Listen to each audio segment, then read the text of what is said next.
দশে দশ নিয়ে আপনার সঙ্গে আমি প্রীতিশঙ্কর। আগামী 2 ঘন্টায় কলকাতা ও হাওড়ায় বৃষ্টির পূর্বাভাস দিচ্ছে আলিপুর হাওয়া অফিস। আগামী 2 ঘন্টায় কলকাতা এবং হাওড়ায় বৃষ্টির পূর্বাভাস দিচ্ছে আলিপুর হাওয়া অফিস। ঝোড়ো হাওয়া বইতে পারে এরকমই জানাচ্ছে আলিপুর হাওয়া অফিস। কলকাতা এবং হাওড়ায় বৃষ্টির পূর্বাভাস আগামী 2 ঘন্টায়, সঙ্গে ঝোড়ো হাওয়ার সতর্কতা রয়েছে।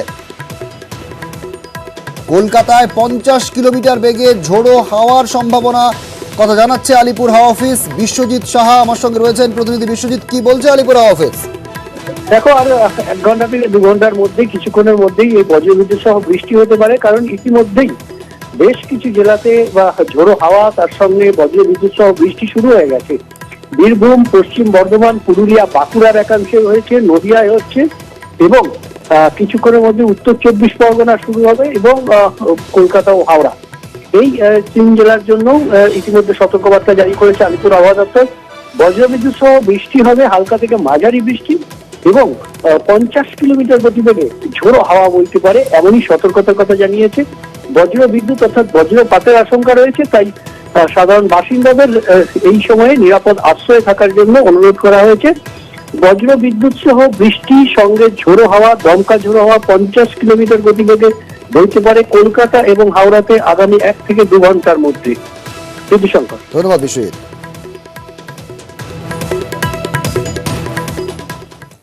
আসবো পরের খবরে। ইস্তফা দিলেন ত্রিপুরার মুখ্যমন্ত্রী বিপ্লব দেব। ত্রিপুরার নতুন মুখ্যমন্ত্রী হচ্ছেন মানিক সাহা। দলের সাংসদের নামে শিলমোহর দিল্লি নেতৃত্বের। সংগঠন থাকলে তবেই সরকার থাকবে। আমাদেরকে যেখানে যেখানে ফিট করা হয়, মুখ্যমন্ত্রী হোক, আন্যের পৃষ্ঠপোষক বানিয়ে দেব, বিপ্লব দেব সব জায়গায় ফিট। ত্রিপুরার মুখ্যমন্ত্রী পদে ইস্তফা বিপ্লবের। ত্রিপুরার কুর্সিতে আর এক মানিক। প্রদেশ বিজেপির সভাপতি ছিলাম, এখনো আছি। ওখানে পরিষদীয় দল নেতা নির্বাচন করলেন। আমাদের করেছেন সবাই।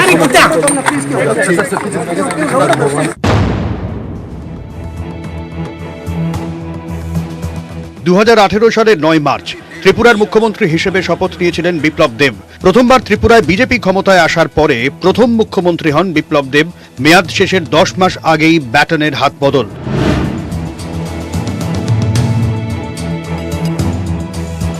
এক মানিককে সরিয়ে বিপ্লবের উত্থান। এবার ত্রিপুরায় বিপ্লবের উত্তরসূরি আরেক মানিক। ত্রিপুরা বিজেপির সভাপতি মানিক সাহা বিজেপির 2 কেন্দ্রীয় নেতা বিনোদ তাওরে ও ভূপেন্দ্র যাদবের উপস্থিতিতে বৈঠক করে বিজেপি পরিষদীয় দল। সেখানেই শিলমোহর পড়ে মানিক সাহার নামে। বছর গড়ালেই ত্রিপুরার বিধানসভা নির্বাচন, তার আগেই বিপ্লবের ইস্তফা।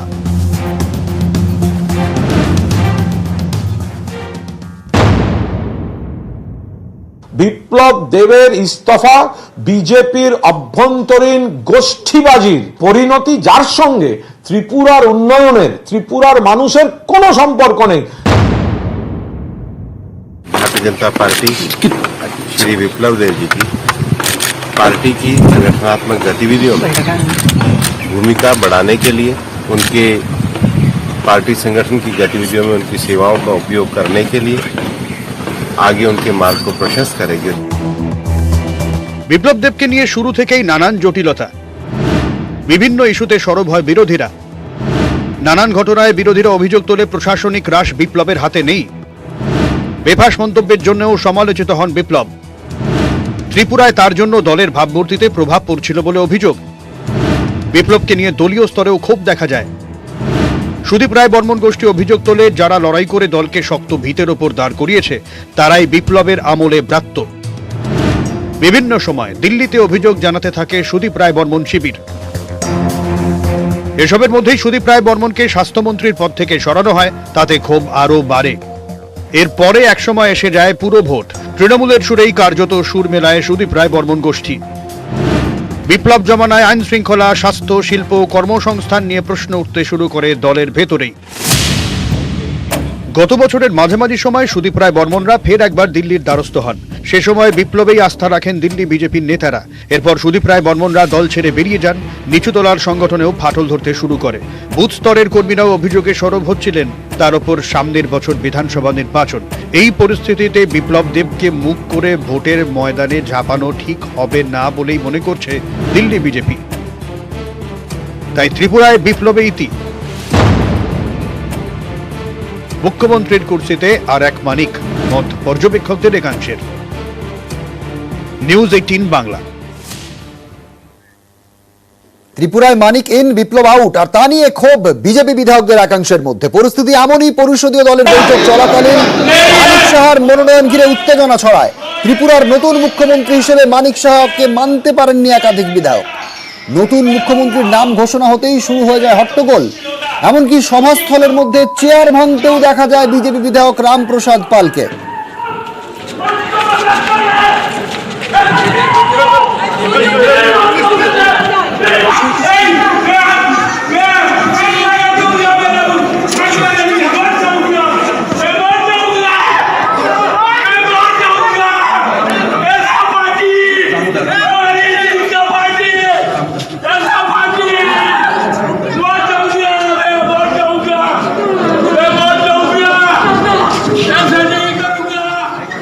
এখানে বিধায়কদের সভা ডাকা হয়েছিল। বিধায়কদের কোনো সমর্থন ছাড়াই এখানে ঘোষণা করা হয়েছে। এতজন এমএলএ থাকার পরে একজন এমপিকে আবার চিফ মিনিস্টার করা হবে, আমাদের বিধায়কদের মধ্যে কি কোনো কেউ উপযুক্ত লোক নেই? তাহলে কি স্যার এই ডিসিশনটা আপনারা মানতে পারেন? আমরা মানতে পারি। বিপ্লব দেব মানেই বিতর্ক, কখনো তার মন্তব্য ঘিরে বিতর্ক, কখনো তার পুলিশের ভূমিকা ঘিরে বিতর্ক। বিপ্লব দেব একদা ত্রিপুরা বিজেপির পোস্টার বয়। উত্তর পূর্বের এই রাজ্যে বাম শাসন অবসানের পর সব থেকে চর্চিত নাম, কিন্তু তার কাজ ঘিরে যত না চর্চা, তার থেকে অনেক বেশি চর্চা হয় তার মন্তব্য ঘিরে। ये देश वो देश है जिसमें महाभारत में संजय ने बैठ के धृतराष्ट्र को युद्ध में क्या हो रहा था बोल रहा था। तो इसका मतलब क्या है? टेक्नोलॉजी था, इंटरनेट था, सैटेलाइट थी। संजय के आंख से कैसे दिख सकता वो? उसका मतलब टेक्नोलॉजी थी। हर घर में गाय होना चाहिए, तो अपने आप दूध 50 रुपये लीटर है यहाँ। तो एक गाय पाल ले, कोई ग्रेजुएट है, बीए पास है, नौकरी के लिए घूमता रहता 10 साल से, और 10 साल वो गाय पाल लेता तो अपने आप 10 लाख का उसके पास बैंक बैलेंस तैयार हो जाता। ত্রিপুরায় বাম জামানার অবসান ঘটিয়ে মুখ্যমন্ত্রীর কুর্সিতে বসেছিলেন বিপ্লব দেব। নতুন জামানা শুরুর সঙ্গে সঙ্গে ত্রিপুরা জুড়ে আক্রান্ত হন বাম নেতা কর্মীরা। আগুন ধরিয়ে দেওয়া হয় সিপিআইএম এর পার্টি অফিসে, ভেঙে ফেলা হয় লেনিনের মূর্তি, শোরগোল পড়ে দেশ জুড়ে। অভিযোগ ওঠে সব দেখেও ব্যবস্থা নেয়নি বিপ্লব দেবের পুলিশ। সম্প্রতি একটি কলেজে গিয়ে এক ছাত্রীর কড়া প্রশ্নের মুখে পড়েন বিপ্লব দেব। বিদিশা নামে ওই ছাত্রী মুখ্যমন্ত্রীকে জিজ্ঞাসা করেন, ভোটের সময় যখন বিজেপি এবং কংগ্রেসের মধ্যে গন্ডগোল চলছে, তখন বিজেপির ছেলেরা বাড়িতে ঢুকে মেয়েদের ওপর অত্যাচার করে। ছাত্রীর এই অভিযোগের তেমন কোনো জবাব দিতে পারেননি বিপ্লব। অনেকে বলছেন ওই দিনই স্পষ্ট হয়ে গিয়েছিল ভবিষ্যতের দেওয়াল লিখন। নিউজ 18 বাংলা। রাজ্যের কেন্দ্রীয় প্রকল্পের নাম বদলের অভিযোগ। ফের প্রধানমন্ত্রীকে চিঠি শুভেন্দু অধিকারীর। 1 মাসের মধ্যে দ্বিতীয়বার প্রধানমন্ত্রীকে চিঠি বিরোধী দলনেতার। শাসক বিরোধী তরজা তুঙ্গে। মাস গড়াতে না গড়াতেই ফের চিঠি। রাজ্যের বিরুদ্ধে কেন্দ্রীয় প্রকল্পের নাম বদলের অভিযোগে প্রধানমন্ত্রী নরেন্দ্র মোদীকে চিঠি বিরোধী দলনেতা শুভেন্দু অধিকারীর। চিঠিতে বিজেপি নেতার অভিযোগ, কেন্দ্রীয় সরকারি প্রকল্পের নাম বদলে দিচ্ছে রাজ্য সরকার। প্রধানমন্ত্রী আবাস যোজনার নাম বদলে বাংলা আবাস যোজনা করা হয়েছে।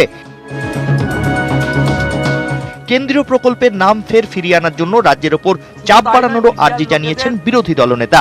শুভেন্দুর চিঠি ঘিরে তুঙ্গে রাজনৈতিক সংঘাত।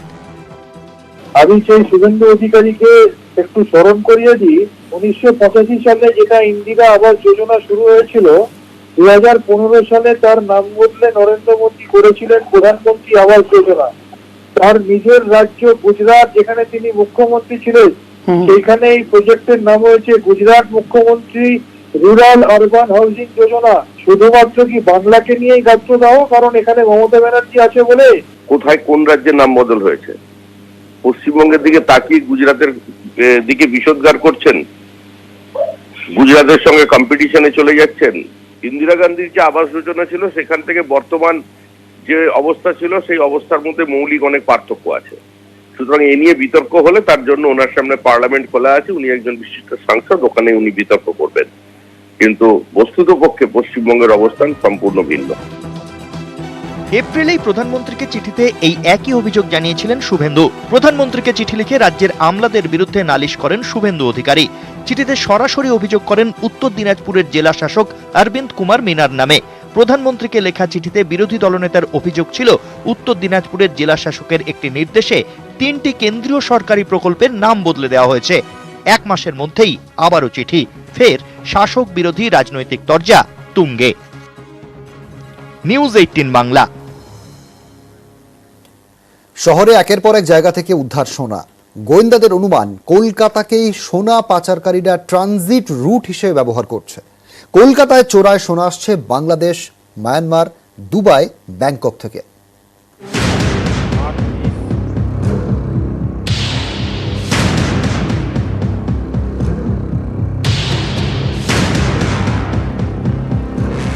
সোনা পাচারের শিকড় মাকড়সার জালের মতন বহুদূর বিস্তৃত। গোয়েন্দারা মনে করছেন সোনা পাচারকারীরা কলকাতাকে ট্রানজিট রুট হিসাবে ব্যবহার করছে। সম্প্রতি কলকাতা থেকে বারবার উদ্ধার হয়েছে সোনা। চলতি মাসের 9 তারিখ কলকাতা বিমানবন্দর শার্ট ও প্যান্টে সোনা পেস্ট করে পাচারের চেষ্টা। শুল্ক দপ্তরের হাতে ধরা পড়ে এক বাংলাদেশি। তার ঠিক 5 দিনের মাথায় ফের সেন্ট্রাল অ্যাভিনিউ থেকে উদ্ধার 800 গ্রামের বেশি সোনা। এর আগেও একাধিকবার 15 ফেব্রুয়ারি, 22 ফেব্রুয়ারি শহরে প্রচুর সোনা উদ্ধার। গোয়েন্দাদের দাবি বিভিন্ন দিক থেকে সোনা ঢুকছে কলকাতায়। বাংলাদেশ থেকে 3টি রুটে কলকাতায় সোনা পাচার হয়। পেট্রাপোলে জয়ন্তীপুর, আঙ্গাই হয়ে বনগা টাউন, সেখান থেকে দমদম, বিধাননগর হয়ে কলকাতায় ঢুকে চোরাই সোনা। বসিরহাট সীমান্ত থেকেও দমদম, বিধাননগর হয়ে কলকাতায় সোনা পাচার হয়। হিলি সীমান্ত দিয়ে বালুরঘাট, মালদা, বহরমপুর হয়েও কলকাতায় ঢুকছে সোনা। ব্যাংকক থেকে দুবাই হয়ে কলকাতায় সোনা পাচার। ভুটান থেকে থিম্পু, জয়গাঁও সীমান্ত, শিলিগুড়ি হয়ে কলকাতায় ঢোকে সোনা। মায়ানমার সীমান্ত মোড় থেকে ইম্ফল, শিলিগুড়ি হয়ে কলকাতায় সোনা পাচার। আবার কলকাতা থেকে ওই সোনা চলে যাচ্ছে কটক, পাটনা, বারাণসী, রায়পুর সহ দেশের বিভিন্ন জায়গায়। বিশেষজ্ঞরা মনে করছেন কলকাতাকে ট্রানজিট রুট হিসেবে ব্যবহারের কারণ এখানে কারিগরদের পারিশ্রমিক অনেক কম। মুম্বাই, দিল্লির তুলনায় নিরাপত্তা এখানে অতটা কড়া নয়। বড়বাজার, বউবাজার, সিঁথিতে পাচার হওয়া সোনা আসছে, চলছে রমরমিয়ে ব্যবসা। আন্তর্জাতিক সোনা পাচার চক্রে কলকাতাকেই সেফ করিডর হিসেবে ব্যবহার করছে সোনা পাচারকারীরা। ক্যামেরায় অসিত দাসের সঙ্গে অর্পিতা হাজরা, নিউজ 18 বাংলা, কলকাতা। কলকাতা মেডিকেলে বেনিয়মের অভিযোগ, হাসপাতালে নেই কট রক্ত পরীক্ষার ভায়াল। বিনামূল্যে পাওয়ার কথা। অভিযোগ সেই ভায়ালই বাইরে কিনছেন রোগীর পরিজনরা, আর এড়িয়ে উঠছে হয়রানির অভিযোগ।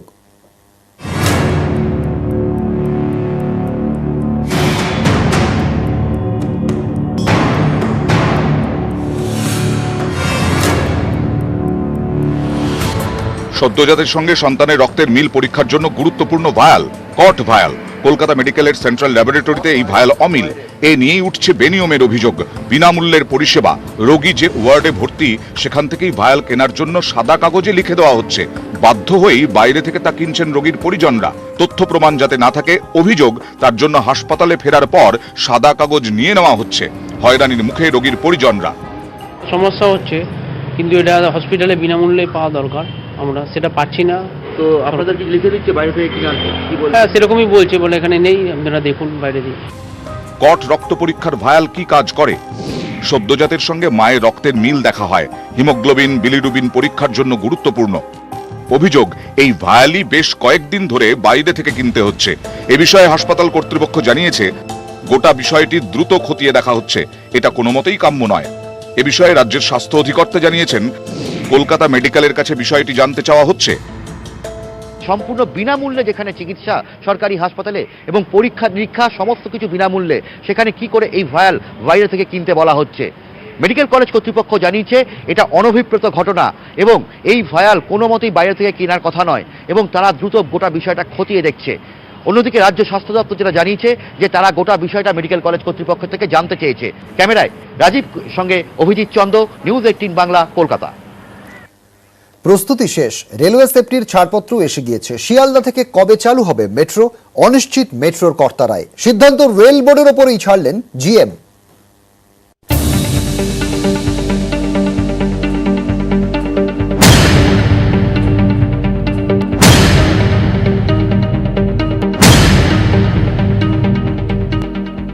প্রস্তুতি সারা। কমিশনার অফ রেলওয়ে সেফটির তরফে ছাড়পত্র মিলেছে মার্চের তৃতীয় সপ্তাহে। তারপরেও পেরিয়েছে বেশ কিছুটা সময়। শিয়ালদা স্টেশনের উদ্বোধন কবে? Sialda Fulbagan link is ready. I have inspected it. CRS has inspected it. He has given clearance. We have requested the Ministry of Railways to decide about the date of inauguration and at what level it will be done. So we are awaiting that. প্রথমে ঠিক হয়েছিল 11 April, পরবর্তী সময় ঠিক হয় বাংলা নববর্ষের দিন, তারপরে ঠিক হয় কবিগুরুর জন্মদিনে। কিন্তু শিয়ালদা মেট্রোর উদ্বোধন করা যায়নি। সরাসরি প্রধানমন্ত্রীকে দিয়ে উদ্বোধনের ইচ্ছে ছিল রেলের। সূত্রের খবর, প্রধানমন্ত্রীর দপ্তরের সঙ্গে যোগাযোগ রাখছিল রেলমন্ত্রক। অন্যদিকে রেলমন্ত্রীকে দিয়েই শিয়ালদা স্টেশনের উদ্বোধনের সম্ভাবনাও ছিল। এরই মধ্যে ঘটে যায় বউবাজার বিপর্যয়। গত 3 বছরে 3 বার বউবাজারে মেট্রোর বিপত্তি। Unfortunately, it's wrong time. We were in fact about to open Shalda station, but it's up to actually railway board to take a call. ইতিমধ্যে বউবাজারের ঘটনায় রেলের ভূমিকা নিয়েও প্রশ্ন উঠেছে। বউবাজারে বিপর্যয়ের এই পরিস্থিতিতে প্রধানমন্ত্রী কিংবা রেলমন্ত্রীর হাতে শিয়ালদা স্টেশনের উদ্বোধন হলে সমালোচনার সুযোগ থেকে যেত বলে মনে করছেন পর্যবেক্ষকদের একাংশ। পুরোটাই ওদের সমস্যা। একটা সব কাজ তৈরি হওয়ার পর, কাজ প্রস্তুত থাকার পর তারা কে উদ্বোধন করবেন, এইটার জন্য মানুষকে পরিষেবা থেকে তারা বঞ্চিত রাখলেন। মানে এটা অত্যন্ত আপত্তিকর। যে গতিতে কাজ হলো, নিচে ট্যানেল হলো, কাজ চলছে, কিন্তু যে ভুল যে প্ল্যানিং এবং রাজনৈতিক লাভের জন্য টিএমসি যেটা করলো, মমতা ব্যানার্জির চাপে পড়ে যে করা হয়েছে, তার পরিণাম ভুগতে হচ্ছে। উদ্বোধনের সম্ভাব্য তারিখ বলতে পারছেন না মেট্রোর কর্তারা। ফলে যাবতীয় পরিকাঠামো তৈরি থাকলেও শুধুমাত্র উদ্বোধনের নির্ঘণ্ট চূড়ান্ত না হওয়ায় আপাতত যাত্রী পরিষেবার বিষয়টিও পুরোপুরি ঝুলে রয়েছে। যাত্রীদের অবশ্য অভিযোগ, আসলে রাজনৈতিক জাঁতাকলের মধ্যে পড়ে শিয়ালদহের মতো অত্যন্ত গুরুত্বপূর্ণ মেট্রো স্টেশন এখনো চালু করতে পারা যাচ্ছে না। যে স্টেশন চালু করতে পারা গেলে তথ্য প্রযুক্তি তালুকে কয়েক মিনিটের মধ্যে পৌঁছে যেতে পারা যাবে, সেটা শুধুমাত্র কে উদ্বোধন করবে সেই কারণেই কেন বন্ধ রাখা হচ্ছে তা নিয়ে তারা প্রশ্ন তুলতে শুরু করেছেন। ক্যামেরা সুব্রত জানার সাথে আবির ঘোষাল, নিউজ 18 বাংলা, কলকাতা।